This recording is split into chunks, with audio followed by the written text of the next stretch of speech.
여호와께 감사 제물을 드리려거든 라는 제목을 가지고 함께 말씀을 나누도록 하겠습니다.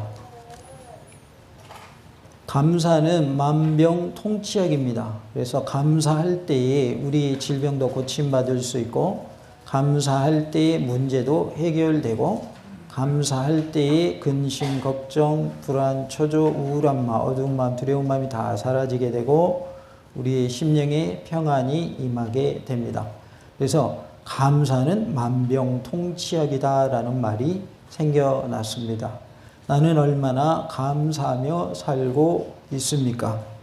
고침받은 한센병자 10명 중에서 단 한 명 사마리아인만이 예수님께 찾아와서 감사 인사를 했습니다.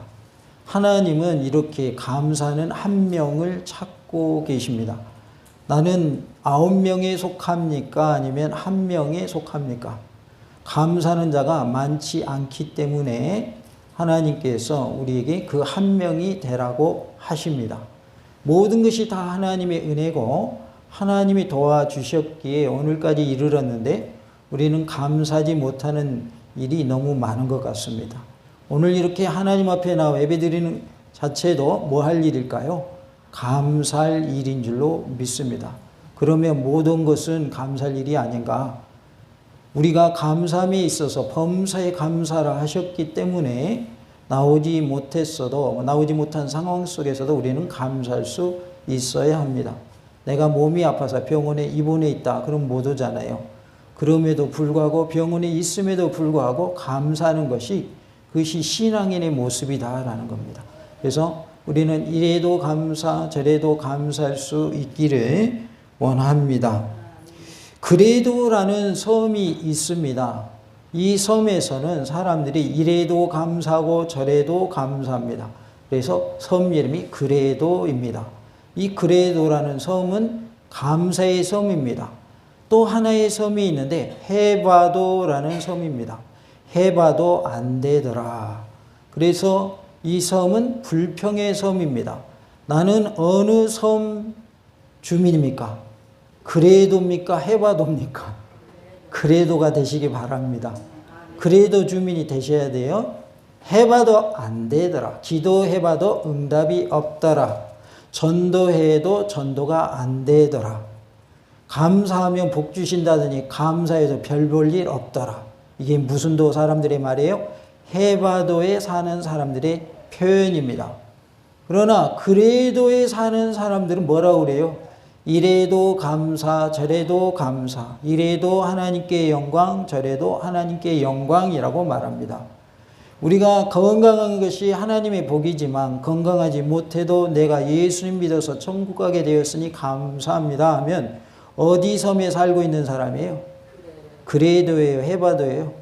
그래도에 살고 있는 사람이죠. 내가 하나님 믿고 있는데 내가 왜 병에 걸려야 합니까? 내가 왜 이 고통당해야 합니까? 어디 섬에 살고 있는 사람이에요? 해봐도에 살고 있는 사람이에요. 예수님 믿어도 별 볼 일 없더라. 해봐도잖아요. 기도해도 별 볼 일 없더라.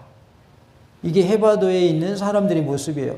여기 있는 사람들은 뭐가 없는 사람들일까요? 감사가 없는 사람들이에요. 감사가. 해봐도는 뭐만 있어요? 불평만 있고 원망만 있어요. 시기 질투만 있어요.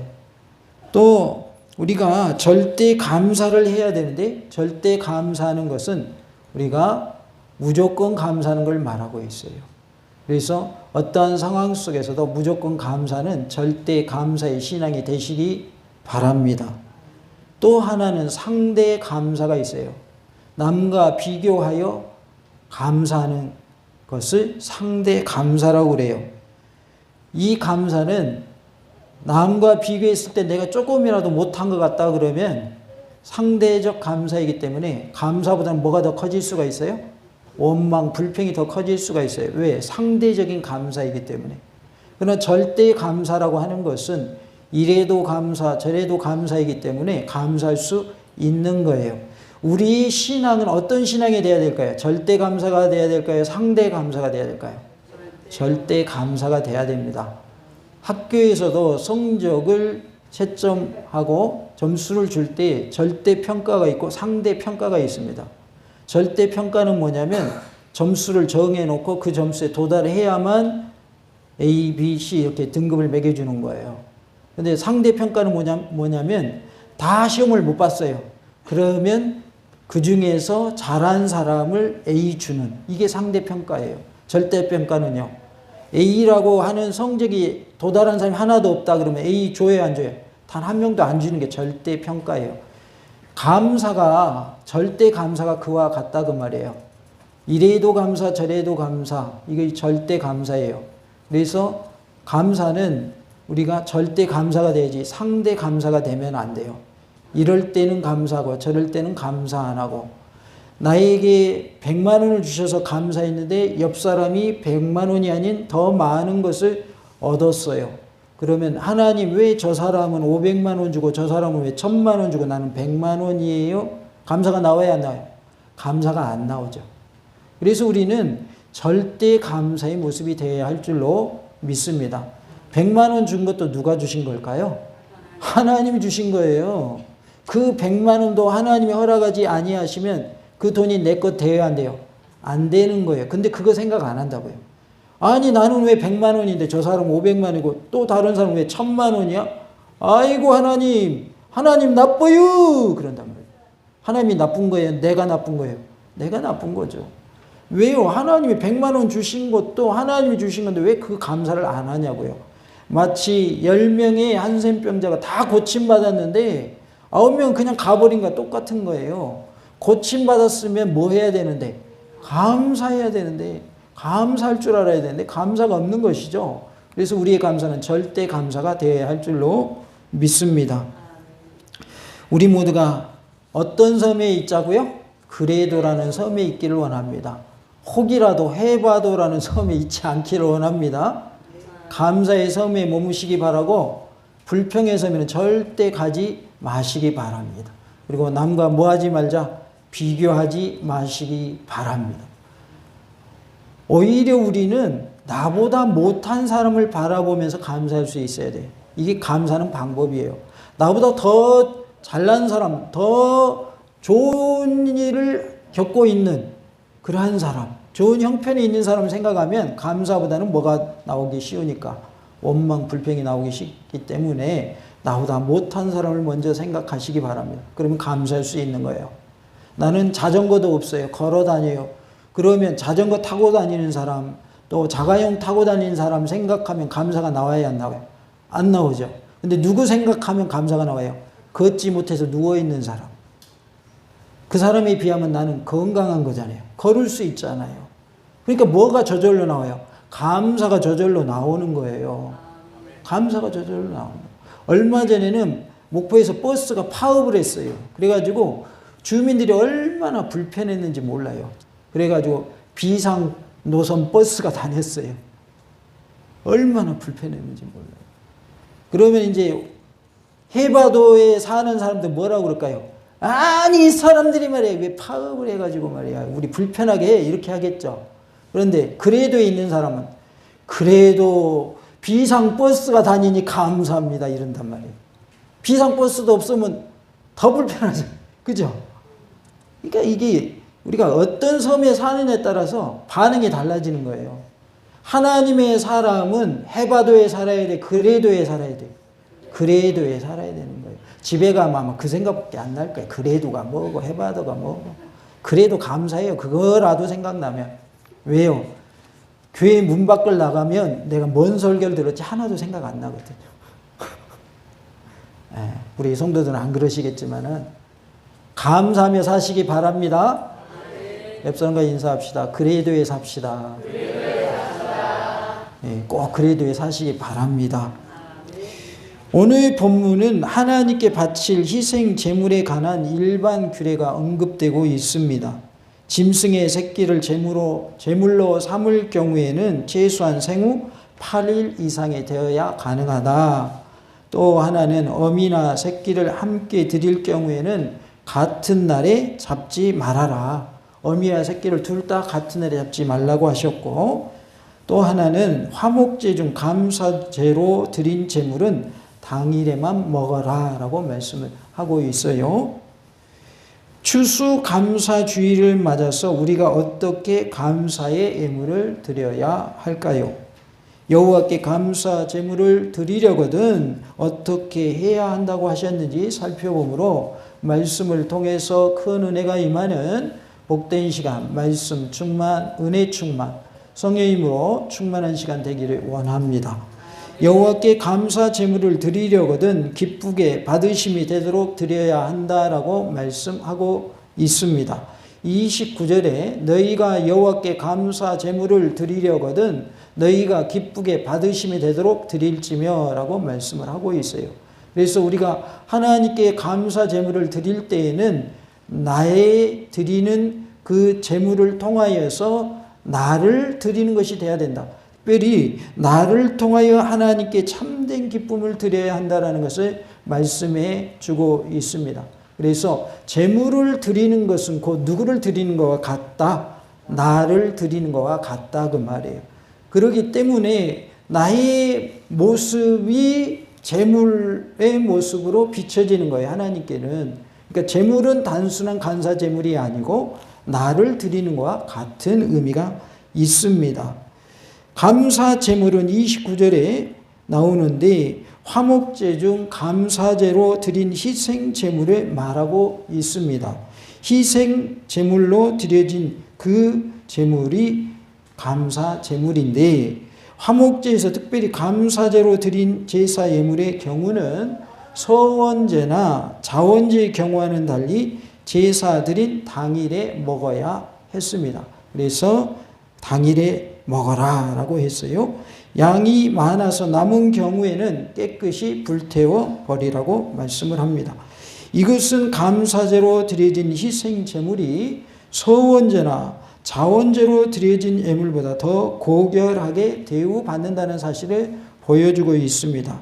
혹자는 그 이유로 감사제는 이미 받은 은혜의 감사의 기쁨으로 드리는 과거적 성격이 있는 반면에 서원제나 자원제는 무엇인가 바라는 것을 이루기 위해서 기대하는 심리로 드리는 미래적 성격을 지닌 제사이기 때문에 차이점이 있다라고 말합니다.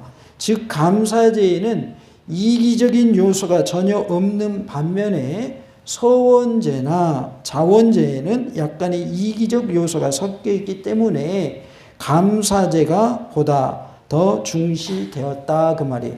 그러니까 감사제와 또 하나는 서원제가 있고 자원제가 있는데 감사제는 아무런 조건 없이 말 그대로 감사한 마음으로 드리는 순수한 감사다 그 말이죠.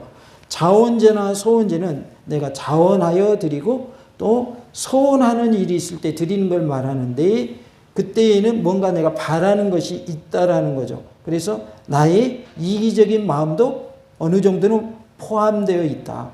그래서 감사제가 더 기히 여김받는 그러한 모습을 볼 수가 있습니다. 이렇게 6월절 양고기의 경우에도 당일만 먹도록 지시된 것을 알 수 있는데요. 출애굽기 12장 10절에 보면 6월절 양의 고기를 먹을 때에도 당일에 먹고 그것을 남으면 다 그것을 불태우라 라고 말씀을 합니다. 그리고 한편 여기서 식사를 한다고 하는 것은 하나님과 인간 사이 그리고 인간 상호 간에 부드럽고 화기애애한 친교와 사랑을 나누는 것을 뜻하고 있어요. 오늘 우리가 또 식사를 하게 되죠. 사랑의 교제가 있는 그러한 시간이 되기를 원합니다. 기쁘게 받으심이 되도록이라고 29절에 말씀을 하지요. 이것은 기쁨을 주다, 받아들이다 라는 뜻의 라차라는 단어에서 유래한 말로서 제물을 드리는 자가 그 제물을 통하여서 하나님께 참된 기쁨을 드릴 수 있도록 드리라 라는 뜻입니다. 감사 제물이 나를 대신하여 드려져야 할 것을 말씀하고 있어요. 감사 제물을 드리는 것은 곧 누구를 드리는 것이라고요? 나를 드리는 것입니다. 영적 순결과 육적 순결을 우리는 지킬 수 있어야 하겠습니다. 영적 순결은 뭐냐면 하나님만 섬기는 것을 말합니다. 다 같이 봅시다. 하나님만 섬겨야 합니다. 이것을 우리는 영적 순결이라고 합니다. 하나님 외에 다른 것을 섬기면서 하나님 섬기는 것은 영적 순결이 아니다 그 말이죠. 순결을 잃어버린 것이 된다라는 것이죠. 육적 순결은 정절을 지키는 것을 말합니다. 부부간에 정절을 지켜야 됩니까? 바람 피워도 괜찮습니까? 지켜야 맞습니다. 요즘에는 뭐 그런 말도 있다고 그래요. 애인 없으면 바보라고 하고 그런 말도 있다고 그래요. 그건 세상 사람들이 하는 말입니다. 애인이 있으면 안 됩니다. 여기서 말하는 애인은 내 배우자 외에 다른 애인이 있는 거 말하는 거예요. 그건 잘못된 거예요. 육적 순결을 우리는 지켜야 돼요. 하나님이 우리 감사의 예물을 기뻐 받으실 때에는 내가 영적 순결을 지키고 육적 순결을 지키면서 드릴 때 그 감사의 예물이 드려지는, 그래서 하나님이 받으시는 예물이 된다 그 말이에요. 내가 영적으로도 순결을 지키지 아니하고 다른 신도 섬기면서 하나님 섬기고 육적 순결을 지키지 아니하면서 우리가 순결을 잃어버린 상태에서 하나님께 감사의 예물을 드릴 때에는 그 감사의 예물을 하나님이 받으셔요? 안 받으셔요? 안 받으신다 그 말입니다. 또 하나가 있는데 혼전 순결을 우리는 지켜야 합니다. 이미 지나간 분들은 이미 결혼했다 그러면 어떡하고 있어요? 지나간 과거인데. 그런데 제가 말씀드리고자 하는 것은 우리 청년들에게 해당되는 말씀입니다. 청년들뿐만 아니라 결혼 안 한 사람들에게 해당되는 말씀이에요. 혼전 순결을 지켜야 돼요. 그것이 하나님 앞에 거룩한 모습입니다. 거룩이란 말은 구별된다는 뜻이죠. 세상 사람들은 아이를 자기의 결혼 선물로 그렇게 결혼식장에 안고 들어간다고 그래요. 그럼 그게 좋은 게 아닙니다. 그건 세상 풍속도죠. 세상 풍속도라고요. 하나님의 말씀과 세상의 풍속도가 같이 가지 않습니다. 하나님의 말씀은 변함이 없는 거예요. 구약시대나 신약시대나 동일한 겁니다. 구약시대는 이랬고 신약시대는 다르고 이게 아니에요. 하나님의 말씀은 동일해요. 그렇기 때문에 우리는 내일 결혼하도 오늘까지 순결을 지켜야 되는 거예요. 혼전 순결을 지켜야 되는 거예요. 그리고 우리가 말씀대로 살지 못했다면 오늘부터 지금부터 당장 이제는 하나님의 말씀대로 살지 못했던 것들을 우리는 멈춰야 됩니다. 그리고 철저히 회개하고 다시는 그 죄를 범하지 말아야 돼요. 죄를 안 지을 수는 없겠지만 죄 짓는 것이 계속되는 것은 그것은 옳지 않습니다. 죄를 지을 수 있지만 우리가 연약하기 때문에 죄를 지을 가능성이 있지만 그 죄에 대해서 우리는 반드시 회개하고 그 죄를 멈추는 데까지 이르러야 됩니다. 회개라고 하는 것은 입술만의 고백이 회개가 아닙니다. 회개한 내용대로 사는 것까지를 포함해서 회개라고 하는 거예요. 그래서 우리는 영적인 순결을 지켜서 하나님은 섬기시기 바라고 육적인 순결을 지켜서 정죄를 지키시고 혼전 순결을 지켜서 결혼하기 전날까지는 아무런 일이 없어야 된다. 결혼한 다음부터는 부부가 됐는데 누가 뭐라고 그래요? 그거 뭐라고 할 사람이 있어요, 없어요? 아무도 없습니다. 부부가 서로 사랑한다는데 누가 뭐라고 그래요? 그건 아무런 문제가 안 돼요. 그렇기 때문에 우리는 믿는 자로서 말씀대로 행하는 은혜가 있기를 원합니다. 우리의 몸이 거룩한 모습이 될 때에 우리 드리는 감사 예물도 하나님이 기뻐 받으신다. 그런 뜻이에요. 그래서 우리는 우리의 삶이 구별되어야 하겠고 거룩한 모습이 되어야 할 줄로 믿습니다. 하나님의 은혜 가운데 우리 모두가 정결한 모습, 거룩한 모습으로 하나님께 드려지기를 원합니다. 죄를 철저히 회개하고 제사함 받는 우리의 모습이 되어야 할 줄로 믿습니다. 죄를 우리가 뭐 해야 할까요? 회개해야 합니다. 그리고 뭐 해야 할까요? 회개하고 제사함 받아야 됩니다. 그래야 어디 갑니까? 그래야 천국 갑니다. 목사님이니까 천국 가는 거 아니고 장로님이니까 권사님이니까 집사님이니까 천국 가는 거 아니고 성도님이니까 천국 가는 게 아니라 예수를 믿는 믿음으로 천국 가는 거예요. 다시 말해서 직분이 천국 가게 하는 거 아니에요. 어린아이일지라도 직분이 없는 어린아이일지라도 예수님 믿는 믿음이 있으면 그 사람은 천국 가는 거예요. 그래서 우리에게 뭐가 있어야 한다? 믿음이 있어야 한다. 믿음 있는 사람은 죄에 대해서 반드시 뭐 하는 사람이다? 회개하는 사람이다. 피 흘림이 없은 즉 사함이 없다고 그랬죠. 회개하지 않는 자에게는 뭐가 주어지지 않아요? 구원이 주어지지 않습니다. 천국이 주어지지 않습니다. 영생이 주어지지 않습니다. 그렇기 때문에 우리는 철저하게 죄를 회개하고 제사함 받고 하나님 기뻐하신 모습으로 살아가는 은혜가 있기를 원합니다.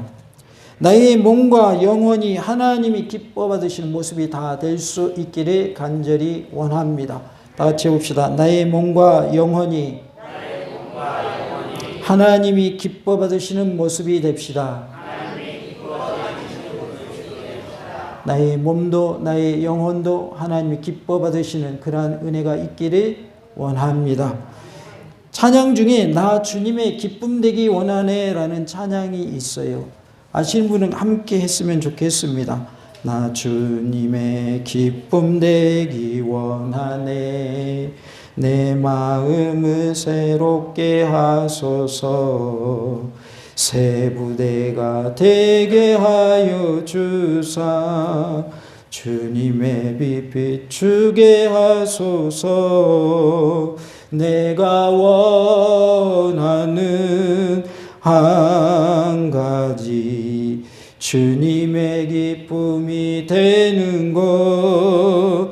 내가 원하는 한 가지 주님의 기쁨이 되는 것.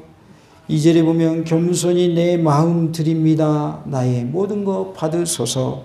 나의 마음 깨끗게 씻어주사 주의 길로 행하게 하소서. 내가 원하는 한 가지 주님의 기쁨이 되는 것. 내가 원하는 한 가지 주님의 기쁨이 되는 것이라고 찬양 가사가 있습니다. 우리 모두가 주님의 기쁨이 되는 이것이 우리의 소원이 되기를 원합니다. 주님의 기쁨이 되려면 우리의 삶이 거룩해야 하고 거룩한 삶이 될 때 우리의 드리는 감사의 물도 하나님이 기뻐 받으시는 줄로 믿습니다. 내가 하나님께 감사의 예물을 드릴 때 나를 통하여 하나님께 참된 기쁨이 드려지는 은혜가 있기를 원합니다. 예물을 드리지만 예물을 드리는 것은 나를 드리는 것이다 라는 것을 꼭 기억하시기 바랍니다. 나의 드린 예물이 하나님이 기뻐 받으신 예물이 되려면 나를 통하여 하나님이 기쁨을 받아 주시는 그런 모습이 되어야 합니다. 우리 모두가 하나님께 참된 기쁨을 드리는 모습이 되어야 할 줄로 믿습니다. 주님의 기쁨이 되는 삶이 다 되시기를 간절히 원합니다. 27절에 보면 이래 동안 그것의 의미와 가치 있게 하라라고 말씀하고 있습니다. 비록 그 짐승이 하나님께 바쳐질 예물이라 할지라도 최소한 생후 7일 동안은 그 의미와 함께 있게 하라라는 명령인 것입니다. 이것은 모든 생명체를 향한 하나님의 긍휼과 자비의 정신이 깊이 반영된 규례입니다. 아울러 이러한 규례는 부활과 재창조의 상징으로서 난지 8일 만에 행하는 할례 의식법과도 깊은 연관이 있습니다. 이제 신약에 와서는 육적 할례보다는 무슨 할례를 하라고 말씀하십니까? 마음의 할례를 하라라고 말씀을 하지요. 우리가 하나님의 은혜 가운데 우리의 심령에 할례가 이루어져서 거듭나고 하나님의 자녀로 살아가는 복된 삶이 될 수 있기를 원합니다. 이처럼 짐승은 생후 8일 이상만 되면 희생제물로 드릴 수 있었으나 일반적으로는 1년 또는 그 이상 된 짐승이 제물로 사용되었음을 알 수 있습니다. 8째 날 이후로는 이라고 27절에 말씀을 하고 있어요. 희생제물을 우리가 하나님께 드릴 때에 희생제물로 쓰여지기에 합당한 짐승은 최소한 만 7일이 경과한 것이어야 했습니다. 이것이 최소한의 기간이었어요. 그러나 그 다음 최대한의 기간에 대해서는 하나님이 말씀하시지 않았어요.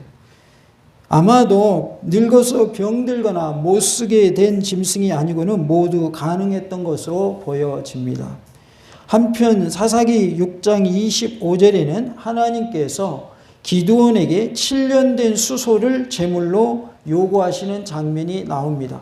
그래서 7년 된 수소를 드리게 되는데 사사기 6장 25절에 그날 밤에 여호와께서 기드온에게 이르시되 내 아버지에게 있는 수소 곧 7년 된 둘째 수소를 끌어오고 내 아버지에게 있는 바알의 제단을 헐며 그 곁에 아세라상을 찍고라고 말씀을 합니다. 하나님께 드릴 때에 7년 된 수소를 드린 것을 볼 수가 있습니다. 그러니까 하한선은 정해져 있지만 상한선은 정해져 있지 않더라. 그래서 생후 7일 동안은 잡지 말고 8일째 된 날부터는 잡을 수 있었다. 그리고 그 후에는 7년 된 수소도 드린 것을 보아서 그 최대 기간은 따로 정해지지 않다는 것을 알 수 있습니다. 화제라는 표현이 27절에 나오는데 이것은 희생 제물을 불로 태워드리는 제사 방법을 말하고 있어요. 제물을 들어 올려서 드리는 거제가 있고 흔들어서 드리는 요제가 있고 부어서 드리는 전제가 있어요. 그래서 화제는 이러한 제사 방법과 더불어서 구약 시대에 제사를 드리는 4대 방법 중에 하나입니다. 그래서 화제가 있고 태워서 드리는 화제, 그 다음에 들어 올려서 드리는 거제가 있고 그 다음에 흔들어서 드리는 요제가 있고 부어서 드리는 전제가 있다. 그래서 액체로 된 것을 가지고 하나님께 드릴 때는 부어서 드리는데 그것이 전제인데 우리는 전제와 같이 부어져야 한다. 그런 표현을 쓰죠. 부어지면 어떻게 되죠? 담겨져 있을 때는 그것이 사용할 수 있지만 부어져 버리면 더 이상 어떻게 할 수 있는 방법이 없지요. 그래서 우리의 모습이 부어진다라고 하는 것은 내 모습은 온전히 없어지고 하나님이 원하시는 모습으로 변화되어서 쓰임받는 모습을 말하고 있어요.